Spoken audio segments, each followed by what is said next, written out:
Namaste. There's a question normally present everywhere, and everyone's asking. Can you give us a brief idea of what is occultism? Very briefly, occult is, first of all, what is occult?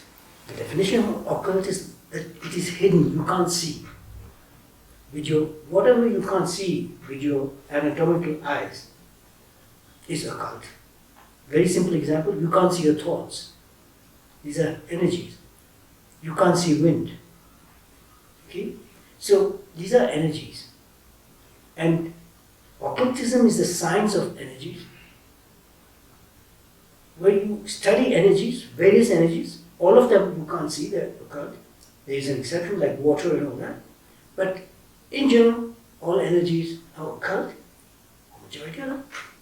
And occultism is the science to study these various energies, to learn how to manipulate them, and then learn how to apply them. Okay? Very simple example is your mother in the kitchen. She has various ingredients: flour, butter, milk, sugar, salt. These are various. She knows each ingredient very well what it is. Now she can make with flour chapatis, she can make naan, she can make bread, she can even make a cake with it, depending on which different ingredients. So if each ingredient was an energy, in truth each of them are energies, but they are not occult because you see the flour. The working of the flour, the nutritional effect and everything might be energy, but you see it. Energies you can't see, but just like these ingredients in your kitchen that you can combine and make a cake or a chapati or a naan, you can do that with occult energies that you can apply them for specific purposes. So for instance, if the purpose is for solving a particular problem of health, then there are particular specific energies that you could activate, manipulate, and apply. But this is the science where you have to learn these energies and so on. In the ancient Hindu or Indian traditions, thousands of years, all these sages, they understood all these energies extremely well. But how do you explain something that you can't see, you can't smell, you can't touch, you can't weigh, you can't measure? Because it's occult. To help people, what they did is they created for each energy a deity, a god, to give them a picture. Because when you can see something, you understand it. You don't need logic, nothing. So any person would recognize a statue of Lord Shiva. Okay? So they did this and created different godheads. And each godhead is an incredible energy, divine energy. These are occult energies. And they have been named as Lakshmi or Shiva or Lord Krishna or Ganesha and all that. Occultism is the science now to know what the energy of Shiva can perform. Okay? Depending on various situations in life, you can activate this energy of Lord Shiva and apply it to solve or to resolve what you want to resolve. And this is occultism. It's when you can work with these energies and you can. So it's not black magic what many people thought it is. Okay? And it has got its rules and regulations. So technically, perhaps you could manipulate the lottery numbers and win. But that is not permitted because these things have laws like in a chemistry lab that you do not mix specific substances with others because you might create an explosion. So you see everything, the divine, the Brahmanic consciousness created all these energies. They are there for specific purpose that you can apply and use. But unfortunately, humanity has learned only what they've learned in schools by using their brain and all that. Okay, their logic and rationale. And we do not use these energies. We use them but unconsciously.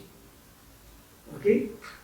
And then, these energies, once they get one or the other gets to be known by science somehow, or is discovered. Then they manipulate and apply it, then it becomes something scientific. A very classical example is this digital thing for your mobile phones. You press the green button and the phone rings in Australia, and you're sitting here in India. But you don't see the frequency. It's occultism. What the scientists did is they learned about this particular energy, this particular frequency. They learned how to apply it and created mobile phones, internet connections, computers, this, all that. Now it is called digital science. But actually it is part of occultism. Your thoughts are occult. The day you start observing your thoughts, understanding your thoughts, controlling your thoughts, you're practicing occultism. There's nothing mysterious about occultism. The problem is only that you can't see these energies as such. But then you should know how, and this is where the problem comes, that people think that if they go to the temple and worship Shiva and bring him offerings, then Shiva will do what they wanted. For instance, somebody wanted to pass his exams. So he goes to a temple and he prays and all that. That's very good, he can pray. But Shiva won't write the exam for him. He has to write the exam, and if he wants to pass, he better study. And if he understands truly the energy of Shiva, then he can activate that to see that Shiva helps him learn well, and also to write and to remove the obstacles of ignorance, for instance, that he doesn't know a particular thing. Shiva will help him to know that. And then he'll answer the right questions. This is applied occultism. So occultism is the science of energies. Because all energies are not, you can't see them with your naked eyes, you call them occult energies, and occultism is the science of these energies. And spirituality has a lot to do with these things. All your religious beliefs, especially in Hinduism, which is not a religion, but a high level philosophy of life and spirituality, there, these phenomena of occult energies is an incredible phenomenon. Our mythology, all the stories, tell us about all these things. When you read the Bhagavad Gita, what Bhagavad Gita is reciting are incredible things, and there's so much occult energies applied by Lord Shri Krishna, by Arjuna, and so on and so forth. All these things you have to understand symbolically what it means, and energetically what it means, and how we can apply these lessons taught through all these stories. To me, occultism is something that certain people are born with, certain abilities to see things that eyes can't see. So I know as a doctor that I have this capacity, and mother told me this, my child, you've been gifted with this, you're born with this. These are occult capacities that you have. So there's nothing to be afraid of or anything, or wonder what it is, but to understand what it is. And then learn how to consciously apply these things. So I think it's something interesting, especially if you're born with it, that you can use it in your work. And people, like the technicians here who are photography and so on, they can also use these energies for doing their work even better, or performing it without any hindrance and so on, or obtaining optimal results. So you see, all these things get together, occultism, spirituality, materialism, science and all that, is one thing. There is no such thing as just science and spirituality, occultism and materialism. No. All of it is part of this wonderful life. And this is what was very important, that there is no spiritual life and normal life. It is one life. Spirituality gives joy to the material life. Material life gives expression to spirituality. And so you can enjoy. You can be a multi-millionaire and be very happy and enjoy, but you can also be a poor pauper and enjoy life because you are satisfied with a little piece of bread that you have, a little bit of milk or water, and you plow your field and grow a few vegetables and you're very happy. And he's living just a wonderful spiritual life. Because life is spiritual life. Because you live with the spirit makes you live. So for me, life is more spiritual than anything else. It is already by the word spirit that gives life to your body. Life is spirituality. So there is no such thing as ordinary life and then something that is totally different that is spiritual life. Then that is neither one or the other. And it will be boring for me. I don't want to live just that or that. I don't want to be a sannyasi living in the Himalayas with a long beard and saffron clothes and starving. My God, I want to enjoy my life. I want to enjoy good food. I want to enjoy nature. I want to enjoy with every single breath I take, I want to enjoy this creation, the divine creation, life. And life is spirituality and materialism. Together makes life a true life. So occultism gives us so much that once you understand these energies and so on, then you have even more advantage. So it's one thing owning a car, but knowing how to manipulate it, how to drive it, how to operate it, that makes the difference. The difference, I can drive a Ferrari like anybody else, but Michael Schumacher can drive it like I can't. He can win all these world prizes. I can't, because I don't know how to manipulate it. So, if you learn how to understand, manipulate, and apply occult energies, then your life becomes even richer. Your work becomes more efficient. You can help people better. So, as a doctor, I strongly believe, and mother told me, mon enfant, she said, my child, when you're working, be that consciousness. Total, be one with her and Shobhito's consciousness, and you do your work, automatically you're applying that consciousness the moment you are there with the patient. You will see it differently, you will analyze things differently, you will understand things, and you'll be able to help in a way that nothing else can help. So good. So, all this is part and particle of an integral life, I think, of a total life. And everybody, he don't even know mother and children. They don't have to read the Life Divine or Savitri. But they can do all these things and live just as happily as you and me. And they'll do the technical work and enjoy it and have even more success and attain the goals they want, and if they're economical goals, they'll reach them. But then they apply these energies, occult energies, for reaching them.